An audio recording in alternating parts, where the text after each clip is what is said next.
Je tiens à remercier l'association MG Maroc pour son invitation. Il est toujours difficile de parler après le professeur Belhanech, qui a mis la barre très très haut. On va essayer d'être à la hauteur de notre maître. Et je vais vous parler donc des infections urinaires à germes résistants en urologie. Avant ça, je voudrais juste faire une petite remarque sur le cancer de prostate, puisque c'est un sujet qui semble vous intéresser. Donc, en général, nous, urologues, avec un PSA élevé, on demande systématiquement, comme le dit Sibel Hanech, une IRM. Le radiologue nous répond en stadifiant le risque de cancer par un score qu'on appelle le PIRATS. Si ce risque-là est relativement élevé, on va vers la biopsie. Si ce risque est faible, c'est-à-dire un PIRATS 1 ou 2, on ne fait pas de biopsie, même si le PSA est élevé. Donc, pour revenir à nos moutons, si je puis m'exprimer ainsi, donc les infections à germes multirésistants, les BMR, ou les infections à BLSE, sont des infections qui sont graves.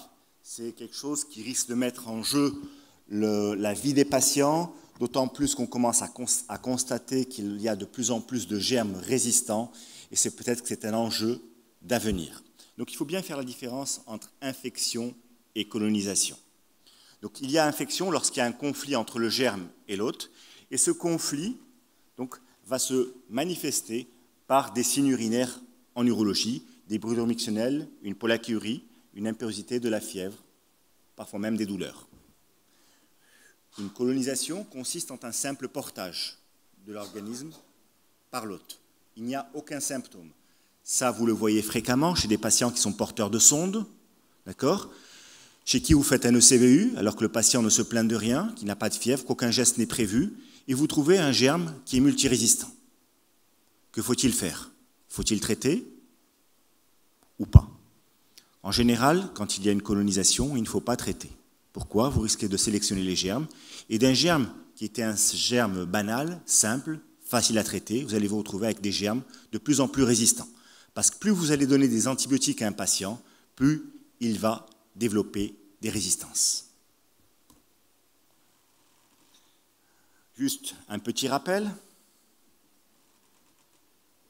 Sur la peau, on a 10 puissance 12 germes. Dans notre tube digestif, on a 10 puissance 14 germes. Alors que tout notre corps ne comporte que 10 puissance 13 cellules. Donc, dans notre organisme, il y a beaucoup plus de bactéries que de cellules. Et il va falloir apprendre à vivre avec. Nous serions donc plus une bactérie qu'une cellule, qu'un corps plein de cellules. C'est une question qui peut se poser. Alors, la résistance bactérienne aux antibiotiques est une question de sécurité du patient. Parce que si les germes deviennent résistants, d'accord, que le patient fait une infection à germes résistants et qu'il se trouve qu'on n'a plus d'antibiotiques pour le traiter, on va se retrouver, comme au début du siècle dernier, dans une impasse thérapeutique. Donc, un petit rappel, 1928, découverte de la pénicilline. Et puis déjà, en 1940, première bactérie résistante à la pénicilline. 1945, découverte des céphalosporines, alors qu'on a l'impression que c'est quelque chose qui est tout récent, les céphalosporines. Non, 1945 déjà, les céphalosporines étaient là. 1959, la méticilline contre le staph. Et puis, 61, 2 ans plus tard, première résistance à la méticilline. Alors qu'on pensait avoir gagné la guerre contre les bactéries, qu'on avait réglé leur compte aux bactéries, que tout était réglé, on se rend compte que ces bactéries développent un moyen de résister aux attaques que l'homme leur oppose. Donc, 70, apparition des BMR, et si je continue vers ça, on découvre des germes, des antibiotiques, et puis les antibiotiques développent une résistance. On découvre de nouveaux antibiotiques, et à nouveau, les germes développent une résistance. Et ça fait 20 ans qu'on n'a pas mis en place, on n'a pas découvert de nouveaux antibiotiques. Donc la question qui va se poser, est-ce qu'en 2050, on ne va pas se trouver devant une impasse thérapeutique et on va se retrouver, comme au début du siècle, avec des patients qui meurent d'infection parce qu'on n'a pas d'antibiotiques pour traiter ces infections-là.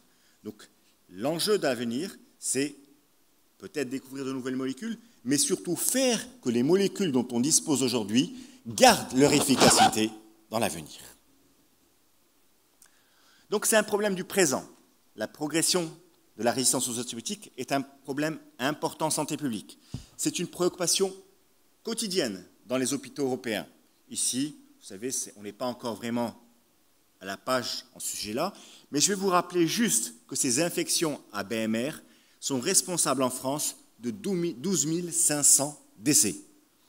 Les patients décèdent de chocs septiques, d'infections, parce que les antibiotiques ne sont plus efficaces. Et dans le monde, elles sont responsables de 700 000 décès, ce qui n'est pas négligeable. Vous me direz, ce n'est pas une très mauvaise chose, la population mondiale est en croissance permanente. Si les gens ne mourraient pas de quelque chose, où irait-on? Mais bon, nous sommes médecins, nous ne sommes pas pour avoir ce discours-là, donc on doit tout faire pour que nos patients vivent le plus longtemps possible dans la meilleure santé possible. Donc, enjeu d'avenir, plus on donne d'antibiotiques, plus les bactéries développent des résistances aux antibiotiques, moins on va avoir d'antibiotiques efficaces. Donc c'est aussi un enjeu d'avenir et de futur. Pourquoi est-ce qu'on vous parle aujourd'hui de ce sujet-là, vous, médecins généralistes? Pourquoi? Pour une raison très simple, c'est que 93% de la consommation d'antibiotiques se fait en ville et non pas dans les hôpitaux. Vous êtes donc les plus grands prescripteurs d'antibiotiques. Et de là, une croyance qui peut se développer chez certains à croire que c'est les médecins généralistes qui sont responsables de cette endémie de résistance aux antibiotiques. C'est ce que j'ai pu croire à un moment, c'est ce qu'on a pu me faire croire à un moment, c'est ce qu'on vous fait croire aussi, mais je vais vous démontrer que ce n'est pas vrai. Enfin. Donc, juste pour rappel, donc on voit que les germes BLSE, donc les germes qui sécrètent des bêta-lactamines à spectre élargi, on voit que leur fréquence augmente de manière très importante entre 2012 et 2016. Si vous voulez, leur prévalence a été multipliée par 2. Et ensuite, on voit qu'on a aussi développé des résistances à des antibiotiques totalement récents, les carbapénèmes, les pénèmes, l'imipénème, l'ertapénème, qui sont, si vous voulez, les antibiotiques que l'on doit réserver donc, aux cas les plus graves. On voit qu'on a, par leur utilisation abusive hospitalière, et parfois même à l'extérieur, je ne vais pas jeter la pierre aux pharmaciens qui les vendent pour que des patients puissent en bénéficier à la maison, mais on a constaté l'apparition de germes résistants au carbapénème, ce qui est très grave parce que les carbapénèmes étant, si vous voulez, la dernière génération des antibiotiques, donc si ces carbapénèmes, si les bactéries deviennent résistantes au carbapénème, que va-t-il advenir de nous? Et puis, une étude a démontré, donc en France, que pas mal de patients qui étaient résistants au carbapénème venaient de pays étrangers, et le premier pays étranger d'où venaient ces patients, c'est le Maroc. Alors, pour répondre à notre question, est-ce que le médecin généraliste est responsable ou non de l'apparition de ces résistances? Donc, le phénomène est mondial, touche tous les pays, qu'ils soient surmédicalisés ou pas, d'accord? Qu'il y ait un usage important d'antibiotiques ou pas. Donc, par exemple, le Kenya et l'Inde, pays qui sont de niveau socio-économique relativement bas, donc où l'accès aux antibiotiques de dernière génération n'est pas facile, on constate qu'il y a quand même autant de germes résistants qu'en France. L'Angleterre, la Norvège, qui sont des pays qui utilisent moins d'antibiotiques qu'en France, sont touchés de la même manière. C'est que peut-être ces bactéries mutantes viennent d'une autre source. D'où viennent-elles? D'où peuvent-elles venir? De l'élevage, l'industrie de l'élevage. Pourquoi? Parce que pour avoir de meilleurs rendements, pour avoir des vaches qui ne tombent pas malades, pour avoir des poulets en bonne santé, entre guillemets, qu'est-ce qu'on leur donne? Des antibiotiques. C'est les mêmes molécules au départ que celles qu'on prend.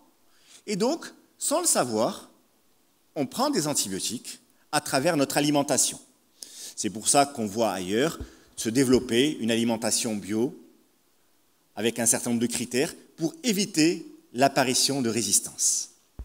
Pourquoi? Parce que ces germes, ces 10 puissance 14 germes qui sont sur nous, quand vous prenez du poulet nourri avec des antibiotiques pour ne pas tomber en panne malade, donc vous ingurgitez ces antibiotiques, qui vont sélectionner un certain nombre de germes, qui vont devenir résistants dans votre intestin, et ces germes-là vont, un jour ou l'autre, vous donner une infection qui sera multirésistante. Juste pour exemple, au Danemark, donc nous on ne mange pas de cochon, tant mieux, mais on ne sait pas ce qu'on mange non plus. Donc au Danemark, donc le porc, on a constaté que dans le porc, il y avait des taux 1000 fois supérieurs aux taux normaux en vancomycine. Vous connaissez tous la vancomycine, un antistaphylococcique majeur. Donc le porc danois, à un moment, contenait des taux très importants de vancomycine. Donc vous imaginez très bien, les gens qui mangeaient ce porc-là avaient du staphylocoque qui était habitué à se nourrir de vancomycine. Donc le jour où vous faisiez une infection, qu'on vous donnait de la vancomycine, le germe était bien content, c'était son alimentation de base. Donc l'élevage industriel, mais pas uniquement. Les hospitaliers ont aussi leur responsabilité dans l'apparition de ces infections ABMR. Donc, en hôpital, il y a une certaine promiscuité. Les règles d'hygiène ne sont pas toujours bien respectées. Les règles d'hygiène simples, se laver les mains entre chaque patient. Donc, dans beaucoup d'hôpitaux au Maroc, il n'existe pas de point d'eau dans les chambres où sont hospitalisés les patients, ou même dans les salles de consultation. Donc, vous passez d'un patient à l'autre, manuportage, et vous passez des germes multirésistants d'un patient à l'autre, et vous allez avoir des épidémies. Et puis, on a des patients de plus en plus fragiles, à qui on va donner des antibiotiques de plus en plus longtemps. On va peut-être détruire le germe qui était responsable de l'infection, mais on va aussi créer une résistance au niveau des autres germes qui se trouvent au niveau de son tube digestif. Donc l'élevage industriel ainsi que les hôpitaux sont les deux principaux vecteurs des résistances bactériennes, et ce n'est pas le médecin généraliste, comme on nous l'a laissé croire pendant longtemps. Mais le médecin généraliste a quand même un rôle pour limiter la sélection, l'émergence et la diffusion des bactéries. Donc je vais faire quelques petits rappels. Les entérobactéries acquièrent des résistances. Certains germes ont des résistances qui sont normales. L'entérocoque est naturellement résistant aux ampicillines. Les entérobactéries sont en principe sensibles à tous ces antibiotiques, en particulier les fluoroquinolones, qui sont malheureusement aujourd'hui utilisés un petit peu facilement, vu le prix qu'elle coûte aujourd'hui au Maroc. Quand la ciproxine est arrivée au Maroc, le prix était tellement élevé que peu de patients pouvaient y accéder, et donc c'était très bien, donc tous les germes étaient sensibles à la ciproxine, à la ciprofloxacine. Depuis l'avènement de ciprofloxacine qui coûte dans les 70 dirhams, on constate même que parfois, même sans passer par le médecin généraliste, le patient va directement chez le pharmacien, il lui dit « j'ai des brûlures mictionnelles » et puis on lui donne un antibiotique, une quinolone qui coûte 60 dirhams, allez, on y va. Et puis on constate petit à petit que notre flore change, que l'écologie de notre flore bactérienne change et qu'on se retrouve avec des Escherichia coli résistantes aux quinolones. Donc je parle en particulier de l'Escherichia coli parce que c'est le germe le plus souvent retrouvé en cas d'infection urinaire. Il représente plus de 70% des germes retrouvés dans les infections urinaires et c'est celui qu'on rencontre le plus souvent avec des résistances. L'usage des antibiotiques au Maroc, ça ne marche pas. Donc on constate, c'est la souris ? Ouais, ça ne fonctionne pas. On constate qu'au Maroc, les antibiotiques les plus fréquemment utilisés sont les pénicillines à large spectre. Et puis ensuite, vous avez les fluoroquinolones, dont la croissance entre 2002 et 2015, en 2000, c'était, si vous voulez, l'antibiotique le moins utilisé, alors qu'après les pénicillines, alors qu'en 2015, c'est le plus utilisé. Donc on a un usage large des antibiotiques. Et puis on constate aussi, donc ça, ce n'est pas les statistiques marocaines, mais c'est les statistiques françaises, que l'Escherichia coli devient de plus en plus résistant. D'accord ? Vous voyez, il avait une résistance qui était de 5,5%, alors qu'aujourd'hui, il y a 2 ans, il est à près de 60% de résistance de germes BLSE. Ce n'est pas très bon pour nous. Donc, si on compare à l'Enterobacter aerogenes, donc qui était à 54% de résistance et dont le taux de résistance a baissé à 0,9%, à 1%, l'Escherichia coli est parti de 5,5% pour être 10 fois plus résistant à 57% en 2016. Mais ces germes-là ne se retrouvent pas uniquement en hospitalier. Donc la courbe jaune est une courbe qui représente les patients, si vous voulez, qui arrivent à l'hôpital pour être hospitalisés. Et on constate qu'il y a une nette augmentation des germes BLSE, même chez les patients qui viennent.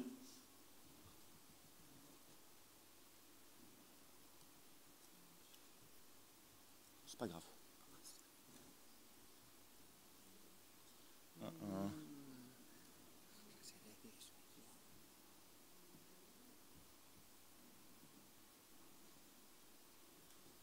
Donc même les patients de ville.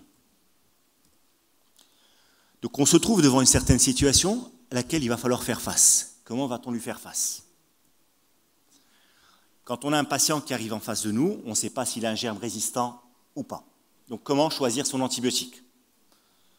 Donc ce choix se fait selon des données épidémiologiques locales.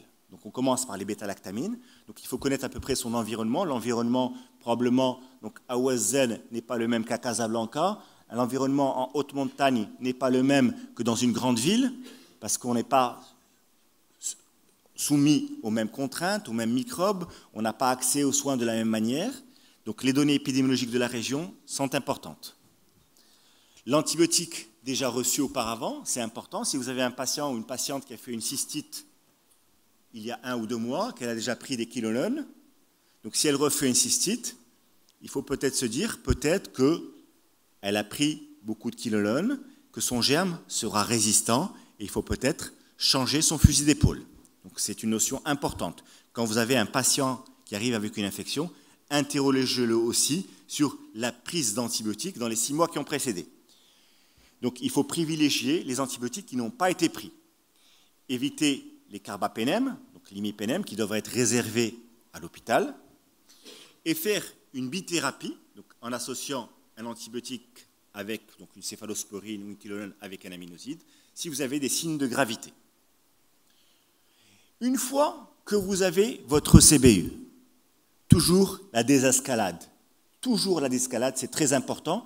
Donc si vous étiez en train de taper avec un marteau pilon et que vous avez un germe, un spectre étroit auquel le germe est résistant, revenez à cet antibiotique-là. Si par exemple vous étiez en train de traiter donc une cystite par une ciproxine, une ciprofloxacine, une fluoroquinolone, et que sur le CBU, on vous dit Escherichia coli sensible à l'amoxicilline. Un pas en arrière, revenez à un antibiotique, si vous voulez, à spectre plus étroit, pour éviter l'apparition de résistance. Donc toujours une désescalade. D'accord ? La bithérapie n'est pas recommandée, sauf si vous avez des signes de gravité. Et la durée d'antibiotique ne change aucunement que le germe soit résistant ou pas. Donc je ferai à la fin un petit rappel, parce que c'est aussi, si vous voulez, une manière d'éviter le mauvais usage des antibiotiques et donc l'apparition de résistance, c'est de vous rappeler quel est le bon usage des antibiotiques, c'est la prévention de l'apparition de ces germes-là. Et ensuite, donc, on a constaté que les antibiotiques étaient un petit peu oubliés, parce qu'on est venu avec des nouveaux antibiotiques, les délégués médicaux sont venus vous vendre du rêve, des antibiotiques extrêmement efficaces et qui ne sont pas chers. Et puis on a arrêté d'utiliser des antibiotiques comme la nitrofurantoïne, la furadentine, qui même a disparu du marché marocain, alors qu'elle continue à se vendre ailleurs pour l'équivalent de 26 dirhams. Vous avez une boîte de furadentine. Le cotrimoxazole sulfamétoprine, le Bactrim, un antibiotique qui a aussi disparu, on ne trouve plus que le Cotrim aujourd'hui, antibiotique pas cher, qui, du fait de sa faible utilisation est devenu extrêmement efficace et qu'on peut utiliser, la phosphomycine aussi, qui à un moment a existé sur le marché marocain, qui a également disparu, et que, en général, je fais envoyer mes patients acheter à Sebta, facilement, c'est pas très loin d'ici, c'est extrêmement efficace. Puis les aminosides et les quinolones qui gardent toujours leur place. Quand on a des germes BLSE, donc des germes qui sont sécréteurs de bêta-lactamase à spectre élargi. Donc si vous avez des infections systémiques, telles des pyélonéphrite, donc vous pouvez traiter soit par des carbapénèmes, des laminosides, ou de la céfoxytime, une pénicilline protégée, la pipéracilline associée à du tazobactam, c'est une bêta-lactamine, ou du mégaban. Mais comme je vous l'ai dit tout à l'heure, même si les carbapénèmes sont efficaces à quasiment 100%, il faut essayer de les éviter. Et je vous conseillerais une association céfoxytime-amikacine éventuellement, parce que les autres antibiotiques ne sont pas disponibles dans nos contrées. Si vous avez une simple cystite, donc vous allez voir que pour la cystite, les recommandations sont au Selexid, un antibiotique pas cher, extrêmement efficace, où le taux de résistance est très faible. On peut éventuellement utiliser de l'amoxicilline protégée, des furanes, donc la furadentine, du cotrimoxazole trimétoprime, ou bien de la phosphomycine, et réserver les quinolones à la pyélonéphrite, s'il vous plaît. D'accord? Donc, les cystites que vous voyez, essayez d'éviter de leur donner des quinolones. Traitez-les comme vous voulez, par de l'amoxicilline, de l'augmentin, de la furadentine, de la phosphomycine, si le patient peut y avoir accès, mais évitez d'utiliser les quinolones qui doivent être réservés à la pyélonéphrite. Donc, il faut préserver l'efficacité des antibiotiques et éviter l'apparition de nouvelles bactéries résistantes. Pour cela, il faut avoir un bon usage des antibiotiques. Parce que si on fait un mauvais usage des antibiotiques, on va droit dans le mur. Donc ne pas prescrire d'antibiotiques inutilement, c'est-à-dire ne pas prescrire d'antibiotiques devant toute fièvre. Beaucoup de fièvres sont dues à des virus. Donc on a souvent vu des publicités en France, faites par la Caisse nationale d'assurance maladie, qui disait aux gens donc, de ne pas prendre des antibiotiques devant un rhume, une grippe, une petite fièvre. Pourquoi? Parce que c'est une infection virale et ça ne sert à rien de prendre un antibiotique, ça ne va servir qu'à sélectionner des germes. Donc évitez ce mauvais usage. Donc quand on met en place un antibiotique à large spectre ou à spectre étroit, il faut le faire à bon escient. Donc si vous avez un antibiotique à large spectre, que vous avez un antibiogramme qui vous dit que cet antibiotique est efficace, mais que vous avez un antibiotique qui a un spectre plus étroit qui est efficace, désescaladez, revenez à l'antibiotique le plus simple. Ensuite, respectez les durées de traitement. Quand vous dites à un patient de traiter son infection pendant 10 jours et qu'il ne traite que pendant 3-4 jours parce que ses symptômes ont diminué, qu'est-ce qu'il va faire? Il va s'améliorer, mais il aura sélectionné quelques germes et puis par la suite, cet antibiotique ne sera plus efficace. Bien adapté, la dose au patient. Si vous avez un patient obèse, il ne faut pas lui donner une dose trop faible.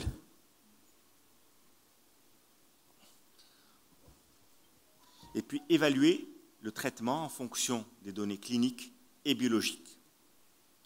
Et puis surtout pour vous, c'est respecter les recommandations. Respecter les recommandations, je ne vous dirai pas, je ne vous ferai pas l'affront de vous les rappeler, mais je vais quand même vous les rappeler parce que c'est important. En cas de cystite simple, premier choix, c'est le monuril, la phosphomycine. Si vous n'en disposez pas, le Selexid, il existe, il n'est pas cher, il est très efficace. Donc, puisqu'on ne dispose pas de monuril au Maroc, qu'on dispose du Selexid, on peut le mettre en premier choix. Donc, premier choix, le Selexid. Si vous avez une cystite à risque de complications, c'est quoi à risque de complications? C'est une femme enceinte, une femme, le diabète n'est plus considéré comme un facteur de risque de complications. D'accord? Un âge avancé, un patient immunodéprimé, une anomalie au niveau de l'arbre urinaire, ce sont les facteurs de complications, ce sont les facteurs de risque si vous voulez. Et dans ce cas-là, le premier choix, avant même d'avoir un ECBU, d'abord il faudra faire un ECBU, contrairement à la cystite simple, on n'a pas besoin de faire de CBU. En cas de cystite compliquée, il faut faire un ECBU. Soit vous pouvez attendre d'avoir les résultats, soit la patiente est pressée. Et si elle est pressée, donc vous commencez par de la furadentine ou du monuril. Si vous n'en disposez pas, c'est encore une fois le Selexid. Donc je pense que l'association des médecins généralistes du Maroc pourrait faire un effort et faire un peu de pression sur notre ministère de la Santé pour qu'il puisse réintroduire certains antibiotiques qui sont très efficaces et qui ne sont pas chers, tels que la furadentine ou le monuril, la phosphomycine. Je pense que vous avez beaucoup plus de poids que nous, médecins spécialistes, puisque votre association représente démographiquement beaucoup plus de médecins que nous. Ensemble aussi. 2 associations, même 3 s'il le faut, mais je pense que ces antibiotiques rendraient beaucoup de services à notre pratique quotidienne. En cas de cystite récidivante, donc un épisode par mois, on peut prendre du Bactrim ou de la phosphomycine. En cas de pyélonéphrite simple, c'est-à-dire sans signe de gravité, là, on peut utiliser la ciprofloxacine avant même d'avoir le CBU, parce qu'en général, en cas de pyélonéphrite, on n'attend pas de CBU. On fait le prélèvement, très important. On fait une CRP, un ECBU, on fait le prélèvement et on commence un antibiotique proabiliste, quinolone ou céphalosporine de 3e génération. Et ensuite, en fonction des résultats de notre antibiogramme, si vous voulez, on fait une désescalade, on donne un antibiotique à spectre beaucoup plus étroit pour éviter de sélectionner des germes. On associera donc un aminoside en cas de signe de gravité.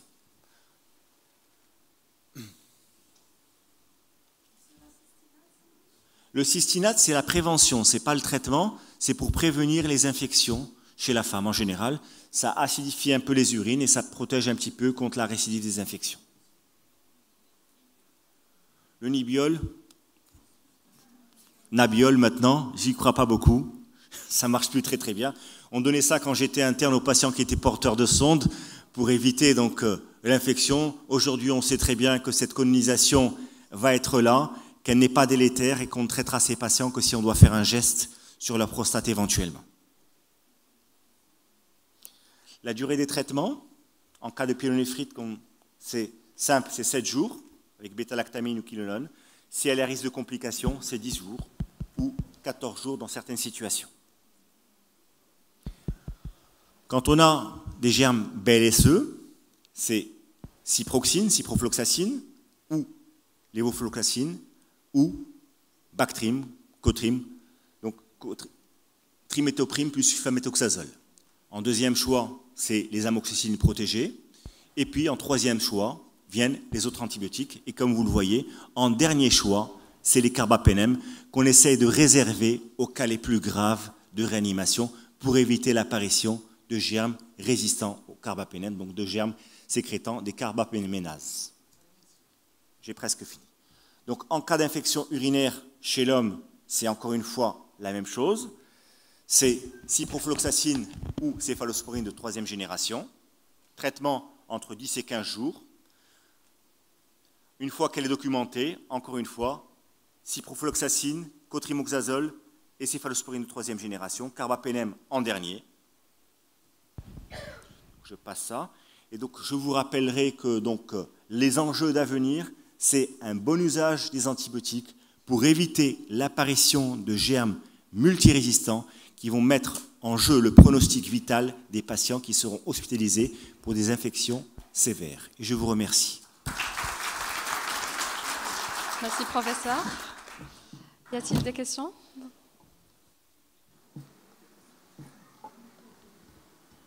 D'accord.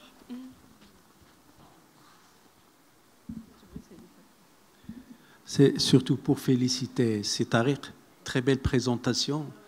Effectivement, il faut sensibiliser à l'utilisation pertinente des antibiotiques. Et c'est juste pour rappeler un oubli que j'ai fait, mais en fait, c'était par rapport à l'antibioprophylaxie avant la biopsie prostatique. Pour la biopsie prostatique, c'est un patient qui viendrait d'une zone d'endémie Escherichia coli et BLSE positif, ou bien qui a eu un séjour hospitalier en réanimation, ou qui a eu dans les 3 mois avant une prise de fluoroquinolone, il serait bon de faire un prélèvement rectal avec une étude de l'Escherichia coli à ce patient précisément pour voir s'il n'est pas justement du genre. Mais ça, c'est un oubli de ma part. J'aurais dû y insister. C'est une situation à part. Mais ça rejoint ce que tu as dit et merci pour la présentation. Alors, le problème de ces patients-là, c'est, encore une fois, c'est nos tutelles. Donc la CNOPS en particulier, la CNSS et tous les organismes de remboursement, donc qui remboursent très mal les antibiotiques, qui les remboursent des fois au tarif du générique le moins cher, et qui ne vont pas rembourser ces examens complémentaires. Et donc les patients se trouvent un petit peu en difficulté parce qu'il faut se rappeler, se souvenir que nous sommes dans un pays relativement pauvre, où chaque fois que le patient paye de sa poche, il a des difficultés à sortir l'argent. Nous ne sommes pas du tout dans la même logique que les pays européens, où c'est un tiers payant, c'est quelqu'un d'autre qui paye pour eux, donc on n'a pas cette crainte. Monsieur, est-ce que la résistance est réversible? Disons qu'elle n'est pas réversible, mais en général, donc les autres germes prennent le dessus sur ce germe-là. Il est encore là, il est quiescent, d'accord? Le problème de ces germes résistants, c'est quoi? C'est que certaines résistances plasmidiques sont transmissibles à d'autres germes. Donc vous avez de l'Escherichia coli qui peut transmettre sa résistance. Il a développé une résistance, il est suffisamment intelligent pour développer une résistance, et il transmet ce petit génome à un autre germe qui devient résistant. Donc c'est ça la crainte, c'est pour ça qu'on a peur de l'apparition de ces résistances. Donc les germes résistants, il y en aura toujours, il suffit juste que leur nombre ne soit pas prépondérant par rapport aux germes non résistants. Merci, professeur.